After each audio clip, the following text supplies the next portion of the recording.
Alright, so a moment of wisdom from the Rebbe for today. So we know that when the Alter Rebbe was freed on Yud Kislev, he wrote a famous letter in which he says that on Tuesday, Yud Kislev, while I was reading the words Padav Hashem, that I was redeemed in peace, I was freed in peace from Hashem, who is the God of peace. Now, seemingly, what's going on over here? What's the idea of specifically on a Tuesday that the Alter Rebbe has to stress that it was happened on a Tuesday? And secondly, what's the idea of the peace that he keeps on mentioning?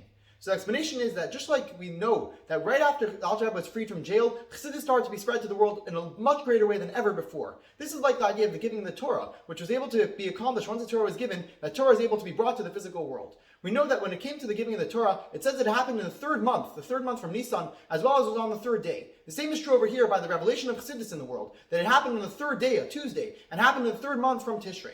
And this is the idea over here as well, that what the Torah coming to the world accomplished is the same idea that what Chassidus came to accomplish in the world.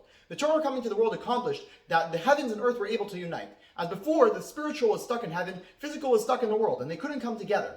The giving of the Torah accomplished that we're able to have a fusion between the physical and the spiritual, that the two opposite extremes can now come together and unite, bringing godliness into the world. This is also the accomplishment of Chassidus, that there was the people who were very high before and the people who were very low before. They didn't have any connection to each other. The Alter Rebbe came to reveal the idea of peace in the world, be able to reveal the idea that even the greatest of the great still need to work, and if you're doing what comes naturally to you, you're not called avodah, you're not called someone who's working, and therefore you need to grow and grow. And also someone who thinks that they're very, very low. You could be on the lowest of the low, but we know that Kari Ve'lecha, the Alter Rebbe says that the whole point of Tanya is to tell you that every single person has a connection to Judaism and has to grow from the idea of Judaism. And that's why the Alter Rebbe speaks the idea of shalom, it's the idea of peace. As one means that there's something which is himself, he can't unite with someone else. Two means that there's two opposite extremes. Once there's three, day 3, Tuesday, Likkutei, there's extra good, because now you're able to have two opposites coming together, which is the accomplishment of the giving of the Torah, as well as the accomplishment of Chassidus, which happened on a Tuesday, the third month, and the revealing godliness to the world. L'chaim, l'chaim.